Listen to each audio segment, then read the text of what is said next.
Bonjour, Bonjour. je voudrais vous poser quelques questions et savoir pour vous ce que signifie le mot mémoire. Alors pour moi, le mot mémoire correspond au souvenir. Le souvenir étant ce que l'on garde du passé. Et dans ce souvenir, et dans le mot mémoire, il y a un tri. Un tri qui est opéré par exemple, ce que je me souviens des vacances de cet été ne sera pas la même chose que la personne qui est à côté.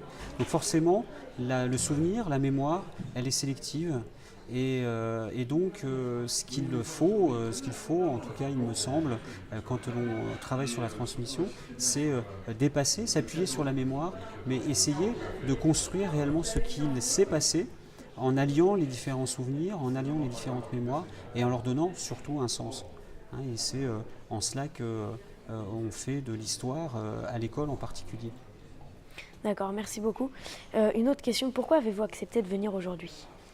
Parce que il me semble que l'on travaille sur cette question de la Première Guerre mondiale et ses commémorations à l'école sur un terrain extrêmement riche et important, c'est-à-dire celui de la transmission.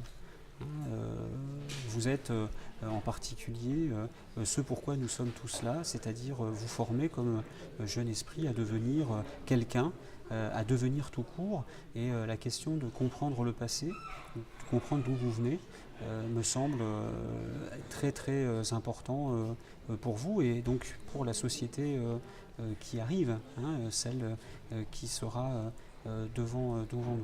C'est pour ça qu'il me semblait important d'être ici aujourd'hui et surtout d'avoir mis en œuvre ces assises pédagogiques du centenaire qui donnent à voir tout ce que les enseignants ont pu faire avec leurs élèves et tout ce que les élèves ont surtout fait autour du centenaire dans cette œuvre de construction.